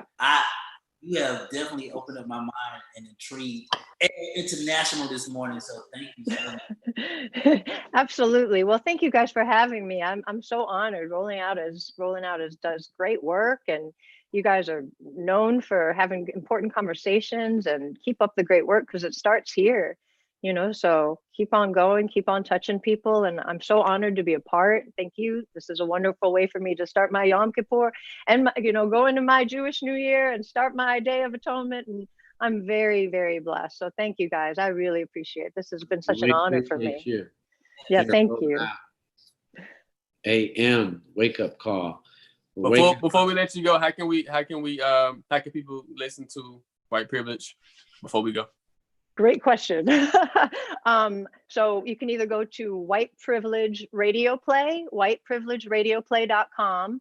White Privilege Radio Play is on all the platforms: iTunes, Stitcher, iHeart, Google Podcasts has one now. You can go to Twitter. It's White, WIT, WIT, Priv, WHITPRIV, Radio Play, I believe, right? Oh no, WHITPRIVPLAY, White Wit Priv Play, or at Instagram, which is easier to remember, is White Privilege Radio Play. And yeah, we're on all the platforms. Episode 2 dropped today, and 1 will drop every Friday for the next 4 weeks. After this, we have 6, and then we'll go into season 2. So it's very interesting, and it's fun, and I hope you guys will tune in, and thank you again for letting me be here. I'm about to subscribe right now. I got it. Thank you. That's great. Thank you, guys. Well, thanks so much, Natasha, for joining us this morning. Thank you. Thank you for having me. Have a great weekend. Thank you, Natasha. See you soon. Don't forget to go to Playful Genius and tune in. I don't know why y'all didn't have her at RideCon talking about what she was doing, but I have to invite her to our conference so she can be at RideCon. Yeah, I'd love that. I heard the last guest. That sounds fantastic. I was trying to get the knowledge. My fault.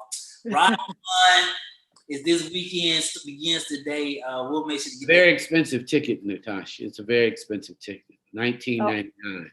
Oh, that's in my wallet. 99 cents. You can go to blackbookstore.com and actually buy a ticket. Just go to blackbookstore.com and the ticket's right there. Bam.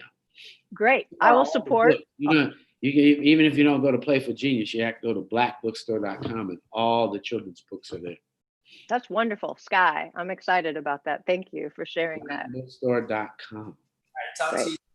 I want that conversation. I still want my conversation. I'm ready for it. Thank you, guys. Thank you. That's interesting, AI. You brought that guest on. Good. That was a good job. Whoever brought that guest, good job. Yeah, man. That's my guess, man. I think her story is interesting, man. You're right. Like, you know, when it came to passing in the 50s, 60s, even earlier, that became a way for a lot of, it was like almost like a defense mechanism for a lot of blacks, especially in the South, to be able to pass and to be able to get into these spaces that, you know, other dark-skinned blacks just couldn't get into. Right. So, you know, it's a whole thing, man. And then, you know, you see how colorism happens in our own community. Yep. Where you had the brown paper bag test and so many things where it was like we practice segregation amongst each other. So yeah, man, colorism is a deep issue in the African American community, Black American community. So yeah, I'm glad she was able to kind of share her story. Bro, I thank you for that, because it really, and I really want you to have her back, because it really interests me, like how people approach her conversational wise. Like the fact that you can approach her 3 different ways. And talk about, you can approach her as a white woman and express your feelings about Black culture. You can talk to her as a Black woman and express your culture. You know what I'm saying? Like those conversations that she hears, they got to be dynamic. So appreciate that. I really do appreciate that.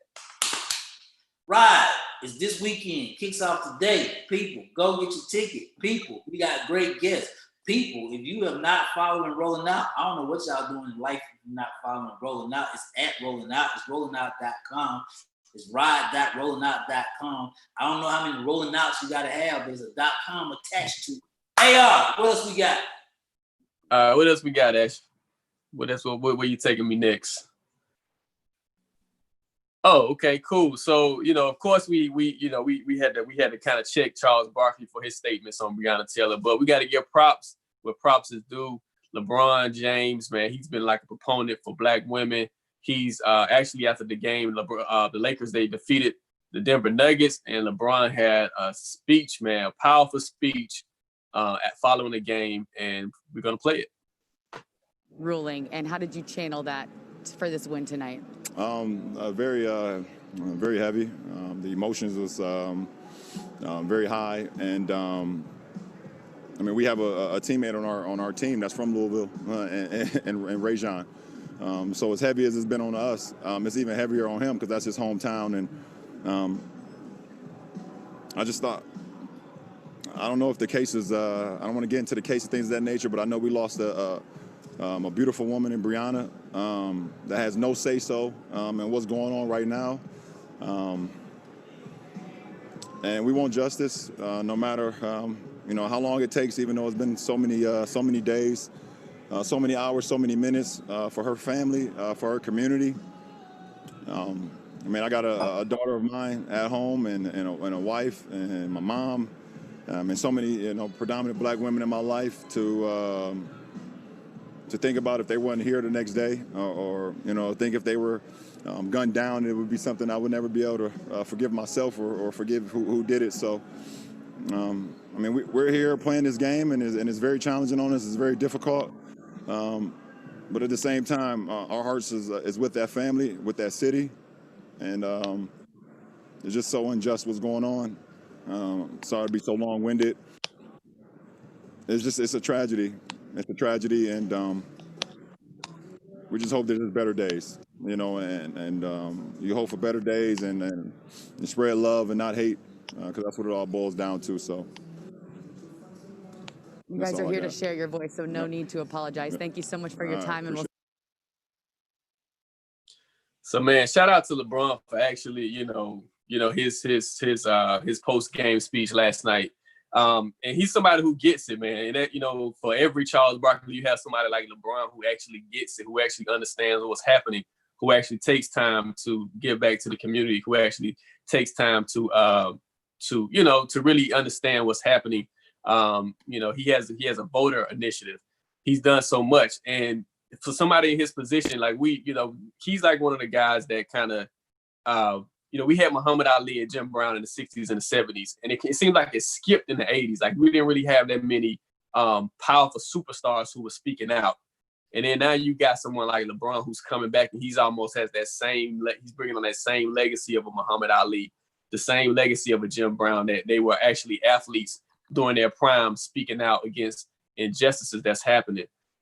So shout out to LeBron James for actually, for giving great words following the Breonna Taylor's decision instead of, relying on misinformation. So I just wanted to definitely play that because, it was, what Charles said definitely got a lot of people upset on social last night. And LeBron, a lot of people were actually defending, they really gave props to LeBron for his post-game speech. So just wanted to definitely give a shout out to LeBron.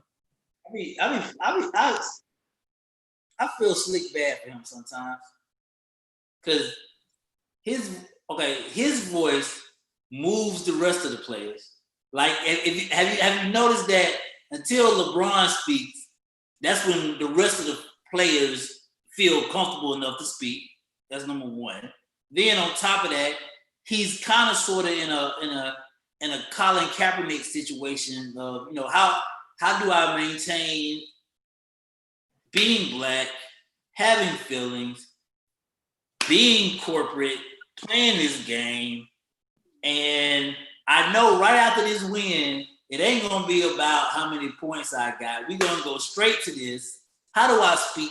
How do I speak and be heard? Like I don't know, man. Sometimes I really feel for him, because the difference is Colin Kaepernick did not have as much support as LeBron has right now when he speaks. When Colin Kaepernick was speaking, it was, we'll just let him talk and see where it goes. But now, 4 years later, right? 4 years later since 4 years later. Now it's kind of like, LeBron's gonna speak, but then there's the pressure of, what is he gonna say? So, kudos to him, man. Kudos to him for real. Yeah, I think the biggest difference between LeBron and Kaepernick is that LeBron's talent is so undeniable because he's so much better than everybody else. Like, Kaepernick was good. LeBron is great. You know what I'm saying? Like, he's a generational talent. Like, you know what I'm saying? Like, you don't find too many people in the world that can play that has a skill that much better than everybody else. So if Colin Kaepernick was the LeBron of the NFL, you can definitely believe they would have found a way to keep him on the field. You know what I'm saying? If he was like the best ever, you gotta understand, I definitely believe that. Because you gotta think about it. I don't think the league is made like that. I think there's a huge difference in the league. I mean, there are issues obviously with the NBA, but they do know that they have a huge investment in Black players. I think the thing that's different also is just the persona of what NBA players have positioned themselves as their brand. When you look at Magic, owning something, being involved, who's around them. When you think of LeBron, legacy. I mean, it's who starts a school and still playing the game. He didn't wait to retire to start a school. I mean, I think the difference is a different generation and the LeBron institution. I don't know that there's a real comparison when you think about the two, because he's an active player totally a generational player, like you said, but he's an institution. Like there's like we talked about the Bronner way, there's a LeBron way. I mean, he's writing his book, he's listening to the narrative, he has decided how his iconicism will be pushed to young generation and future players, and he's in his own narrative. I think that's a very different. I mean, when you think about contracts, I mean, his shoe contract, they didn't have to give him a shoe. They wanted to give him a shoe. You know, Kaepernick didn't start with a shoe. So he wasn't a franchise. But LeBron is a league player. He represents. But that's my point. Is that his talent supersedes everything else. You know what I'm saying? Like if you're the best, if you're the best at whatever you do, like the thing about we see this with college football today, like them playing through COVID, they're not going to stop their finances, regardless of what it is. If you're somebody that can make them billions, they're not going to stop their money train. Like they're gonna find a way to keep their leagues are not necessarily built on franchises like that. If you think about New England, it literally was not okay, and they got this group of players that are the best. They kind of had a coach, and had a quarterback. That league game is not necessarily that 11 men playing is a whole different game than 5 and a franchise player. I mean, just think of All-Star. I mean, come on. The Pro Bowl plays, the city, nobody runs to be at the Pro Bowl. If you say All-Star Weekend, NBA, I mean, just the very, the way brothers took it. Slam dunk contest. I mean, it's a very different cultural narrative in the NBA. Now, obviously, there's areas of growth, but clearly they understand some aspects of the culture. Because when you watch TNT and the way they play the music, hip hop, DJs, all the way in. So I think there's a whole different narrative in NBA's DNA than football. Because, a 200-pound guy running up and down the court, that ain't even part of that program. Let's go, man. Right. Definitely, man. I wanna before we get going, I wanna definitely talk about this Tory Lanez situation. So Tory Lanez, he releases an album last night, and it's called Daystar, and he's basically expressing himself and giving his side of what happened with the Megan Thee Stallion incident, and he's getting roasted. Like he deserves to get roasted. He deserves every bit of everything that he's getting on social media right now. Like, dude, the day after the Breonna Taylor decision, you're gonna release an album to basically profit off of shooting Megan Thee Stallion, allegedly shooting Megan Thee Stallion. Like it was horrible timing. Like, dude, the whole narrative is like, how do we protect Black women? And you're basically dissing Black women, as our producer says. He's dissing Kalani. He's dissing. Give me some more names, producer. But he's dissing more Black women. Masika and Dream Doll. He's dissing several Black women on this album. He's talking about his love. He's basically putting Kylie Jenner up, and he's going at Megan Thee Stallion, man. And so this is really a tone deaf moment. Like, dude, like, who are your people? Who are your handlers? Who's telling you not? Who's telling you that this is okay? Like, dude, this is not the time to really express yourself when it comes to your abuse of a Black woman. Like, come on, man. I'm not sure. Have you got a chance to listen to it, Romeo? Came out last night at midnight. This is what I did. I was not going to support the album, Munson or Amir. I did listen to the snippets just to get a review. I'll say this, and I've never said this about any Black male. I have never seen the dumbest thing ever in my life. I've never seen a dummy before, but lo and behold, the fact that you tried to explain the situation socially and through music, you like AR just said, who is on your team? Number one. Number two, the fact that you was not sensitive to Black women at this point in time in history directly after Breonna Taylor, who are your people? And then number 3, the fact that you tried to make it a Kylie whatever, I don't know. That was weird. I didn't even know. Hey man, go to Canada, call it a day. Yeah, go to Canada, man. They need to deport him ASAP, yo. I'm not. This man about the country. Munson spoke like maybe a month ago as far as like clarity and holding people accountable in music. I am not supporting your music no more, brother. I am not gonna buy this album. You can fool everybody else, but like Amir said, you deserve everything you're getting right now. You deserve every troll. Hey, trolls, go to Twitter. No, I'm just saying, you deserve every troll right now. It's ridiculous. So our producer actually says him being from Canada is maybe a reason why he's tone deaf. Maybe he don't understand the situation because he's Canadian.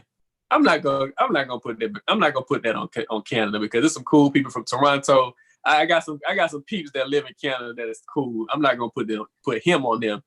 I just think he's just a misguided dude that really did something that was horrible, and he just added insult to injury last night by releasing that album. Like, dude, that was the horrible timing. Horrible. Who is on your team? Hey man, shout out to all our black women. We love our black women. You know why we love them? Because we supporting all our business, technical, entertainment, music, and industry women today on Ride. All weekend on ride.com. You want to see appreciation of black women? Join us at ride.rollingout.com because that's where all of them will be. And I guarantee you, we won't have no Tory Lane snippets. So you good to go. Who's man? Tory Lane is banned. He's canceled. Hey, who said that line? Dave Chappelle. Whose man is this? Whose man is this? Get your man. Get your man. Hey, Mustard Steve. Before we get ready to close out, y'all ready for Ride, man? Y'all ready? You gotta ride every day, all day for the next 2 days. Ride Con for sure. Yeah, I'm ready, man. I'm ready to kick it in. I'm ready to get it going. I'm ready for these great guests. If the producers can pull up who we got popping up today, so we can let the people know. I can't believe they didn't have them all on the show today. I can't believe it either. Know in the future. So let's inform the people. Let's keep them up to date and let them know who we got kicking off today. I know there's going to be a great cover conversation later on this evening with Pretty V. I'm curious to see who's going to be the moderator of that. I know that's going to be a dope conversation. Cover conversation. We also got who we got. Make sure we got the images. All right, so here we go. These are the speakers that ride. Let's go. Carl Weber, Charles Jenkins, what's up? Dame Dash, Swing Cash. Trajan Langdon, I was a fan of his at Duke. Yeah, definitely. Trajan, definitely dope. Steve is gonna be in the building, man. Oh, look at Ryan Leslie. You definitely want, if you're in tech, you definitely want to go to the Ryan Leslie panel. You definitely want to hit that up. I will be there. Monique Mo will be talking about financial finances. Who else? We are loaded. We are. See all these great people. Oh, Suki. Oh, Suki is the Yeah, Suki. She'll be on Saturday. Let me go check out 7 p.m. And then we also got Goody Mob and Master P. They're not on here, but Goody Mob and Master P, they're being honored on Saturday. Also saw Spectacular, man, he's doing his thing in tech as well. So Spectacular, formerly of Pretty Ricky. Well, he's still in Pretty Ricky. They still tour. So Spectacular of Pretty Ricky, he'll be at Ride. I saw that guy on there, Munson Steve. You know, Munson Steve. We know we're gonna make it through this weekend, and then it will be exciting. We'll learn, we'll grow. The entire brand's gonna grow. Ride Con. So positive thoughts of the day, gentlemen. I'll kick it off. Positive thoughts of the day. My positive thought of the day is think before you do, because the next time you do something, you might not be able to think it through. And that's from Romeo L. International. I'm gonna pass it on to AR Shop. All right, my positive thought of the day is to educate yourself. Take time to really, we got the Ride Conference, so this is the perfect time to learn a new skill, to really understand how you can start. Sometimes people don't understand what it takes to start. So you want to make sure that you educate yourself on how to start when it comes to doing something new and just your path to destiny and success. Let's go, Monson. Hey, everybody. Thanks, Romeo International, A.R. Shaw. A.R. Shaw, the great. I like that. With the mask behind him. Channeling. Yeah, man. Consciousness. Be conscious. Grow your consciousness. No matter what you do, RideCon is about professional evolution. And we want you all this weekend, whether you're at RideCon or not, grow your consciousness.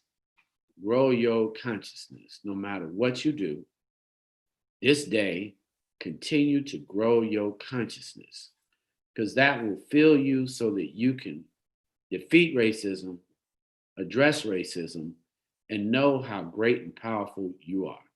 This is Rolling Out AM with Munson Steve. We'll see you at RideCon, Romeo International, and A.R. Shaw. We are the Wake Up Call. Wake Up Call. Rolling Out AM.